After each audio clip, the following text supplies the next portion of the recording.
ठीक से नीचे ना करता है नीचे ना करता है। हाँ नीचे बा तू ही जोड़ने रहा था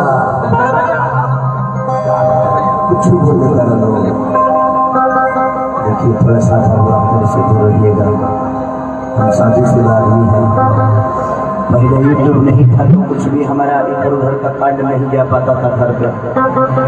आजकल अपडेट हो जाकर एक एक घंटा में हमारा दौड़ावा। देखिए मैं ऐसा नहीं, मैं शरीफ आदमी, कभी कभी बिगड़ जाता हूँ, अलग मिलता रहता है। अब कौन है दुनिया में जे साधु लोग बिगड़ा नहीं है? ये दुनिया में सबसे बढ़िया साधु वही हुआ है जो सबसे ज्यादा बिगड़ा था।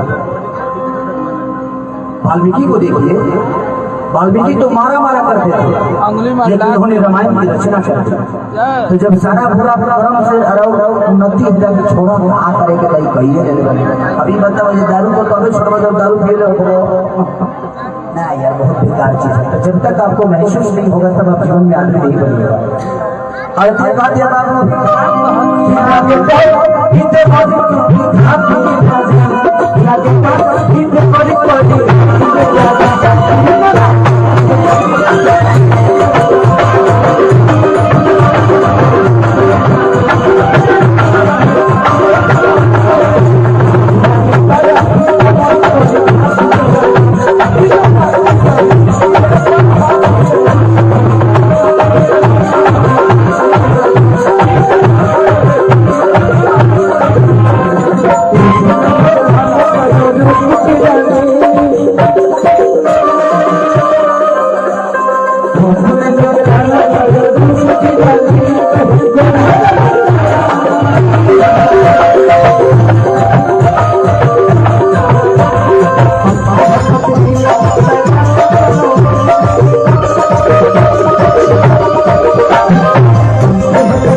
हमारी खान साहब की तरफ से पुरस्कार, शेर खान भाई की तरफ से पुरस्कार, आशीर्वाद संस्कार।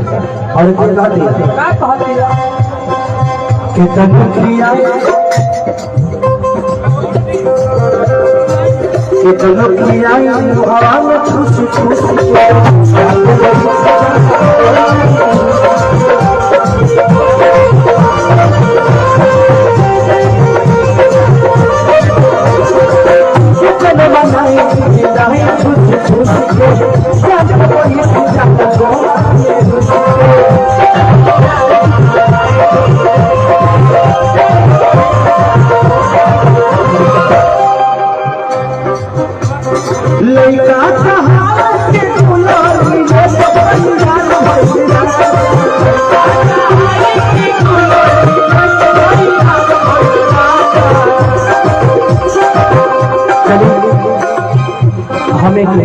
हमारी भाई ग्रीन डीजी कूलर को बहुत बढ़िया। हम अपन घर बनाओ नहीं तो सब इधर कूलर लगाओ ग्रीन डीजी।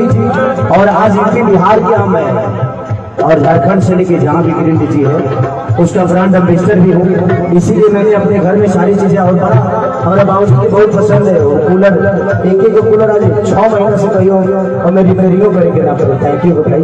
ऐसे ही आप लोग कूलर दुनिया को दीजिए ताकि विश्वास न हो रहा है आपको।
चौधरी प्रमुख सिवान भाई की तरफ से पुरस्कार।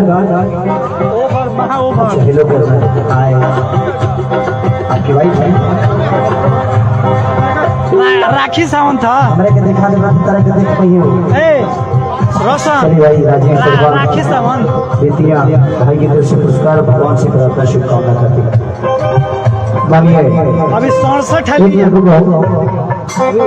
आज भाई हमारा बरसों हो गए हाथना शांति से प्रोग्राम कइला लेकिन सही हमरा बुझाते जाए हमारा 7-8 साल हो गए इतना निमन हम आज तक हमारा मन करते जब कराई है ना देवरिया रहे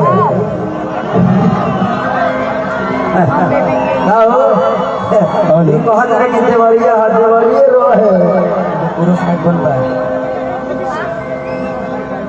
अच्छा पैसा पर है तो मैं पैसा दे कर जाए के पड़ता है डीएम के प्रोग्राम में पैसा कहाँ से लेके जाए के पड़ता है बतेगा मुझे वहाँ पर शासन का कार्यक्रम था। बात देवरिया की नहीं है बात सलीमता की है समझदारी की है। समझदारी अगर आपके अंदर है तो मुझे नहीं लगता है कि कहीं हंगामा हो सकता है। वहाँ मुझे लगता है कि आज जिस तरह प्रशासन यहाँ तैनात है इससे कई गुना ज्यादा प्रशासन वहाँ थे।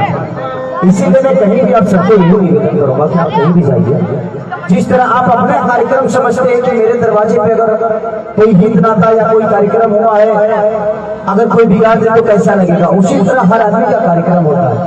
आज भैया ने हमारे पांडे जी ने इतना भव्य तरीके से कार्यक्रम अपने लिए नहीं किया उन्होंने आप सबके लिए किया और कितना अच्छा लग रहा है कि आप लोग शांति से सुन रहे हैं और मजा आ रहा है। तुम लोग जो फरमाइशी कर बताओ तुम गाय बहुत खूब अच्छा लगे ऐसे हंगामा कम